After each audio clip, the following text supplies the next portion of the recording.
करम कर दे, बरकत दे यसु बरकत दे, बरकत दे, बरकत दे, बरकत दे यसु बरकत दे, बरकत दे,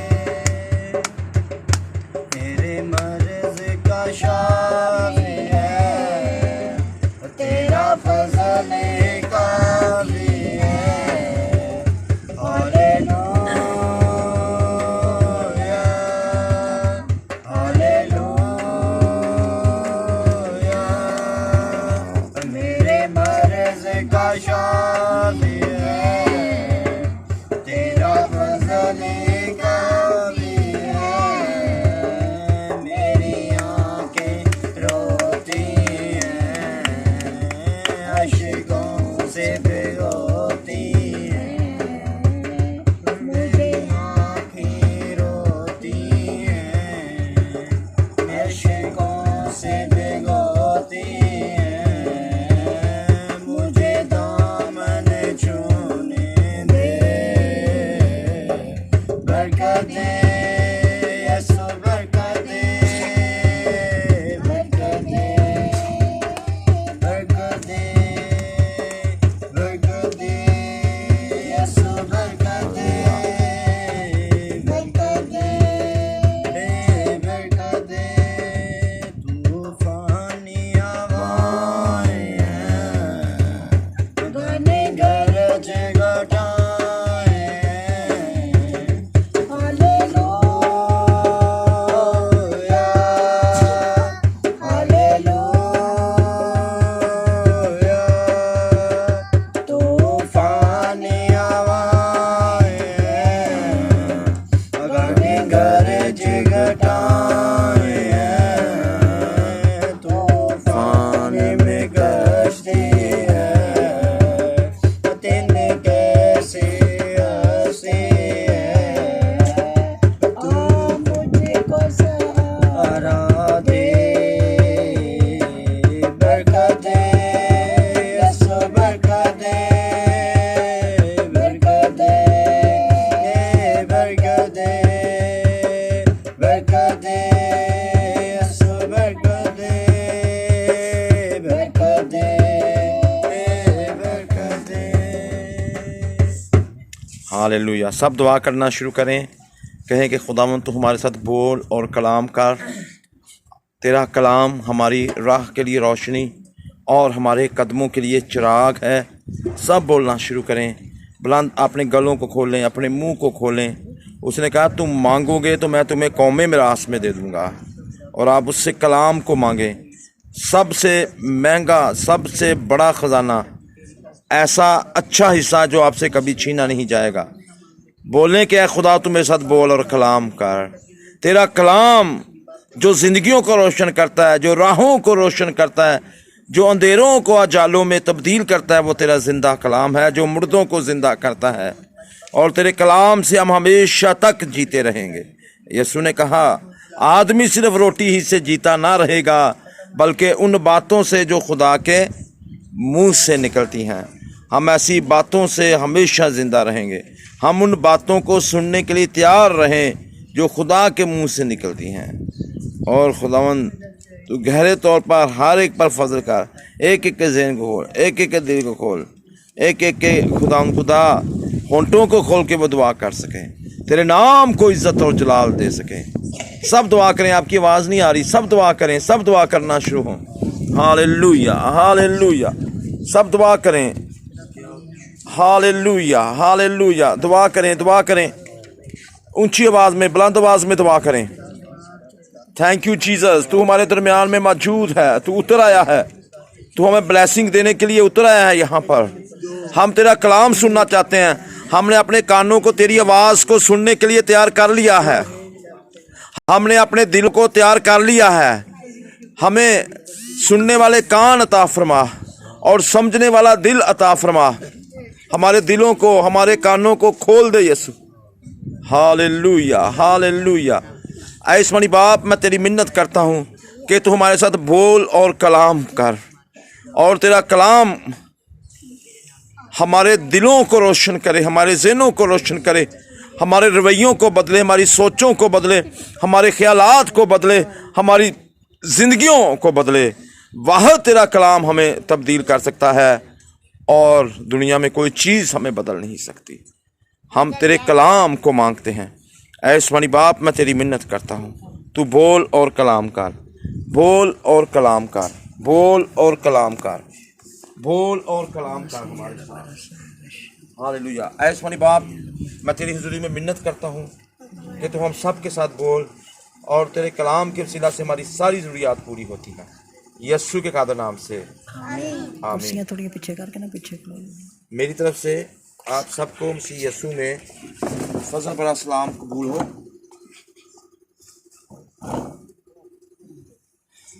आप सब खुदा के कलाम को सुनने के लिए तैयार हैं? आमीन। क्या फ़ायदा पहुंचाएगा आपको कलाम, पता है आपको? ये खुदा का कलाम जो है ना, ये मौत को ज़िंदगियों में बदल देता है, ये हालात को बदल देता है। अगर हमारे कितने मर्जी बुरे हालात हैं तो कलाम को सुनने से, कलाम पर अमल करने से हमारे हालात बदल जाएंगे, अच्छे हो जाएंगे। हमारे लड़ाइयाँ वाले रवैये हैं, गुस्से वाले रवैये हैं, परेशानियाँ हैं, तो कलाम इत्मीनान अता फरमाएगा। आमीन। और जब भी हम कलाम पढ़ते हैं, ये हमें सुकून देता है, ये हमें इत्मीनान देता है। हम अपनी मुश्किलात से, अपने गुनाहों से, अपनी परेशानियों से छुटकारा हासिल कैसे पा सकते हैं, कैसे हम रहाई पा सकते हैं, पता है आपको? यीशु मसीह की सलीब के वसीला से। हालेलुया। इसलिए कई लोगों ने यीशु मसीह की सलीब को अपने गले में पहना होता है, अपने घरों में लगाया होता है, तो ये उनके छुटकारे का निशान है, ये उनकी रहाई का निशान है। सलीब हमारी रहाई का निशान है। आमीन। हम जानते हैं कि मसीह यीशु खुदा का बेटा है। किसका बेटा है? खुदा का बेटा। वो आदम और हवा से पैदा नहीं हुआ। हम सारे ही आदम और हवा से पैदा हुए हैं, पर वह यीशु मसीह आदम और हवा से पैदा नहीं हुआ। हम उसकी आदम और हवा की औलाद हैं, पर यीशु मसीह वो खुदा का बेटा है। यीशु मसीह कैसे पैदा हुए हैं, किसी को पता है? कलमा मुजस्सम। आमीन। यीशु मसीह खुदावंद से पैदा हुए हैं, खुदा की कुदरत से पैदा हुए हैं, रूह कुद्दस की कुदरत से पैदा हुए हैं। आमीन। और इसलिए हम उन्हें खुदा का बेटा कहते हैं। और अगर आप रोमियो का ख़त उसका 3 बाब और उसकी 25 आयत पढ़ें तो वहाँ लिखा है, उसे खुदा ने उसके खून के बाहिस एक ऐसा कफ़ारा ठहराया जो ईमान लाने से फ़ायदेमंद हो, ताकि जो गुनाह पेशतर हो चुके थे और जिनसे खुदा तहम्मुल करके तरह थी, उनके बारे में अपनी रास्तबाजी जाहिर करे। अब हमारी रास्तबाजी कोई नहीं है।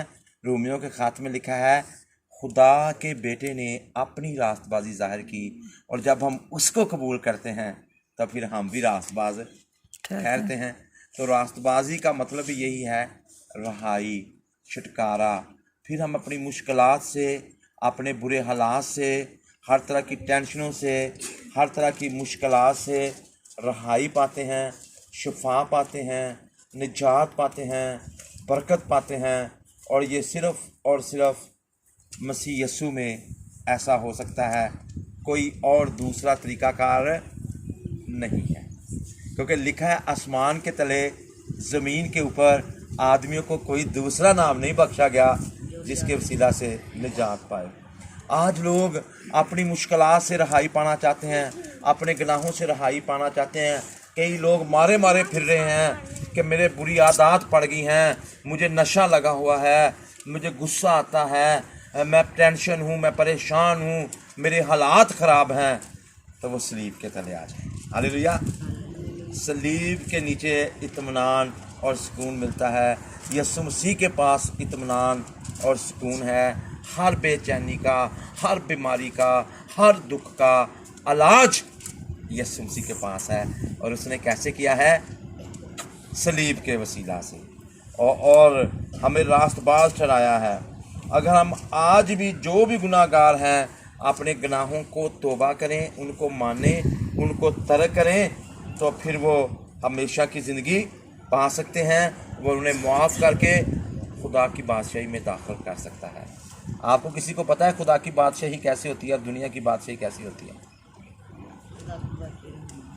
जी हाँ, खुदा की बादशाही अबदी बादशाही है।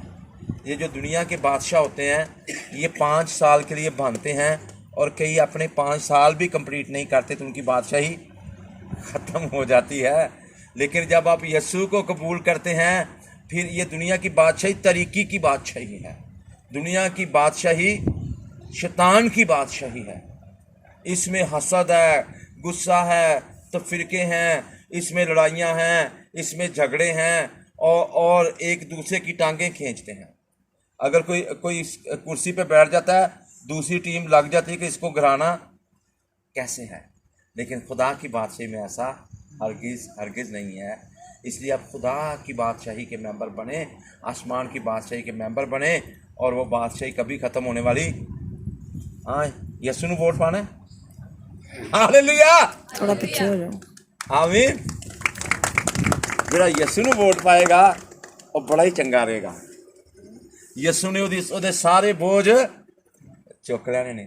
ਯਿਸੂ ਮਸੀਹ ਨੇ ਉਹਦੀਆਂ ਸਾਰੀਆਂ ਬਿਮਾਰੀਆਂ ਲੈ ਲੈਣੀਆਂ ਨੇ। ਯਿਸੂ ਮਸੀਹ ਨੇ ਉਹਦੀ ਸਾਰੀ ਗੁਰਬਤ ਲੈ ਲੈਣੀ ਹੈ। ਯਿਸੂ ਮਸੀਹ ਨੇ ਉਹਨੂੰ ਮੁਕੰਮਲ ਰਿਹਾਈ ਦੇਣੀ ਹੈ, ਮੁਕੰਮਲ ਆਜ਼ਾਦੀ ਦੇਣੀ ਹੈ। ਉਹਨੂੰ ਰਾਸਤਬਾਜ਼ ਠਹਿਰਾਣਾ ਹੈ, ਉਹਨੂੰ ਬੇਗਨਾਹ ਠਹਿਰਾ ਦੇਣਾ ਹੈ। ਹਾਲੇਲੂਇਆ। ਉਹਦੇ ਜਿੰਨੇ ਵੀ ਗੁਨਾਹ ਹੋਏ ਉਹਨੇ ਆਪਣੇ ਉੱਤੇ ਲੈ ਲੈਣੇ ਨੇ।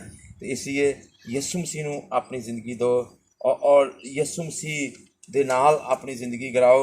याद रखें कि इंसान अपनी अकल से इस बादशाही को हासिल नहीं कर सकता।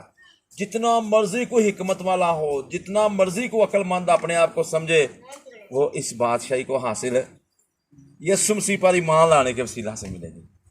यीशु मसीह वो अल्फ़ा और ओमेगा है, वो अव्वल और आखिर है। और यीशु मसीह के सिवा कोई और हमें उस बादशाही में दाखिल नहीं करवा सकता। तो यीशु मसीह के लिए अपने दिलों को खोलें और यीशु मसीह को अपनी ज़िंदगी में लें। क्योंकि हम अपनी अकल से, कई लोग समझते हैं कि मैं नेक अमाल करूँगा ना तो नेक अमाल से मैं इस बादशाही को हासिल कर सकता हूँ। हाँ, नेकियाँ करी जाऊँगा, गरीबों को खाना खिलाने से, चीज़ें तकसीम करने से नहीं, ना अपनी अकल से, ना नेक माल से, बल्कि सिर्फ़ और सिर्फ मसीह यीशु मसीह पर ईमान लाकर खुदा के बेशकीमत फजल से निजात पा सकते हैं। आमीन। 2 काम करें। जब हम ईमान लाते हैं फिर हम पर खुदा का फजल हो जाता है। और फजल से मुराद ये है जिस काम के लिए हमने कोई मेहनत नहीं की, जिस काम के लिए हमने कुछ किया ही नहीं और वो हमें मिल जाए। जैसे आप भट्ठे पे बिल्कुल काम ना करें तो आपको 10 लाख ईंटों की उजरत मिल जाए बगैर काम किए। मालिक ये लो जी 10 लाख ईंटों की उजरत है, आप मिसाल दे रहा हूँ, आपने कोई काम नहीं किया, ये मुझसे ले लो। हालेलुया। तो ये जो खुदा का फजल है ना, इसकी तो कोई कीमत ही नहीं दे सकता। बेशकीमत है और बेशकीमत फजल हमें मुफ्त में मिल जाता है ईमान लाने से। हालेलुया। और उसके फजल से फिर हमें निजात मिलती है, क्योंकि सिर्फ़ और सिर्फ यीशु ने मुर्दों में से तीसरे दिन ज़िंदा होकर मौत पर फतह पाई है। जब यीशु मसीह ने मौत पर फतह पा ली है तो फिर इसका मतलब है जब उस पर हम ईमान ले आएंगे तो हम भी मौत पर फतह पा लेंगे, हम मौत पर फातिह हो जाएंगे। आप चाहते हैं कि आप मौत पर फतह पा लें? सबसे बड़ा दुश्मन कौन है हमारा? मौत है। इब्लीस भी है, लेकिन बड़ा दुश्मन कौन है? मौत। कब्र भी हमारा बहुत बड़ा दुश्मन है। आप कब्र में किसी मुर्दे को डाल दे तो उसको निकाल सकते, किसी की जरूरत है निकाल के ले आए। बेटा बेशक हो, उसका बाप कब्र में वो ला सकता है, उसको कोई भी नहीं ला सकता। वाहद यीशु कब्र में से भी निकाल ले। हालेलुया। यीशु के पास इतनी पावर है कि बेशक 4 दिन का मुर्दा कब्र में पड़ा हो और वो उसको आवाज देता है लाजर कब्र से बाहर आ जा, तो वो मुर्दा कब्र से बाहर आ जाता, जो कोई काम नहीं कर सकता। वो यीशु ने क्यों कहा था लाजर कब्र से बाहर आ जा, क्यों कहा था पता है आपको? यीशु मसीह ने नाम लेकर कहा था कि लाजर कब्र से बाहर आ जा। अगर यीशु मसीह लाजर का नाम ना लेते तो उस कब्रिस्तान में बहुत से मुर्दे थे जिनको हजारों साल हो गए थे वहां पर पड़े थे। अगर यीशु मसीह सारे मुर्दों को भी कहते तो हजारों साल से जो मुर्दा थे वो भी जिंदा हो सकते थे। हालेलुया। पर यीशु मसीह सिर्फ लाजर को जिंदा करने गए थे, क्योंकि मार्था और मरियम ने यीशु मसीह पर ईमान लाया था। यीशु मसीह उनके मुर्दों को जिंदा करता है जो उस पर ईमान लाता है, जो यीशु मसीह को कबूल करता है। आपने यीशु मसीह को कबूल किया हुआ? कितनों ने कबूल किया है? अगर हमने इसको कबूल किया है तो फिर वो हमें भी जिंदा करेगा, हमारी आने वाली नस्लों को भी जिंदा करेगा। हालेलुया, आमीन। इसलिए ये बहुत ज़रूरी है, बहुत ज़रूरी है, फिर हम फतह पा सकते हैं और ईमान लाने वाले उसकी ज़िंदगी की क़यामत में शरीक हो जाते हैं, हमेशा की ज़िंदगी की क़यामत में शरीक हो जाते हैं, इसलिए कि वो बड़ी मोहब्बत करता है। यूहन्ना 3:16 में लिखा है, खुदा ने दुनिया से ऐसी मोहब्बत रखी कि उसने अपना इकलौता बेटा बख्श दिया ताकि जो कोई उस पर ईमान लाए हलाक ना हो बल्कि हमेशा की जिंदगी पाए। अब उसने ऐलान कर दिया है कि इतनी मोहब्बत दिखा दी है कि सिर्फ यहूदी नहीं, सिर्फ बनी इस्राएल कौम नहीं, जिस मर्जी कौम से, जिस मर्जी कबीला से, कोई जो मर्जी है, जो कोई भी वो है, वो औरत है, मर्द है, बच्चा है, किसी भी कौम से तल्लक रखता है, वो यीशु मसीह पर ईमान लाए और अबदी जिंदगी पा सकता है। हलाकत का मतलब है अबदी मौत। पहले मरना ते कब्र च पैना, फिर जिंदा होना ते हमेशा दोज़ख च सड़ना। और अबदी मौत चों सानू बचा सकता है वो तुहाडा ते मेरा यीशु है, और ओदी ये बड़ी मोहब्बत है। हलाकत से रहाई यीशु मसीह हमें दे सकता है। हलाकत से नहीं तो बहुत से लोग हलाक हो रहे हैं, लेकिन हलाकत से हमें वो बचाता है। और इसलिए इससे मुराद ये नहीं कि सिर्फ यीशु मसीह मर के तीसरे दिन जिंदा होकर मौत पर गालिब भी आया, इसलिए यीशु मसीह पर ईमान लाने वाले भी उसकी ज़िंदगी की क़यामत में शरीक हो जाते हैं। अगर आज हम यीशु मसीह को कबूल करते हैं, यीशु मसीह को अपनी ज़िंदगी देते हैं, तो फिर हम हमेशा की ज़िंदगी के वारिस हो सकते हैं। आएँ अपनी आंखों को बंद करें और दुआ करना शुरू करें, और हमें अबदी क़यामत के जो है वो उसमें हम शरीक हो सकें, हमेशा की ज़िंदगी में शरीक हो सकें।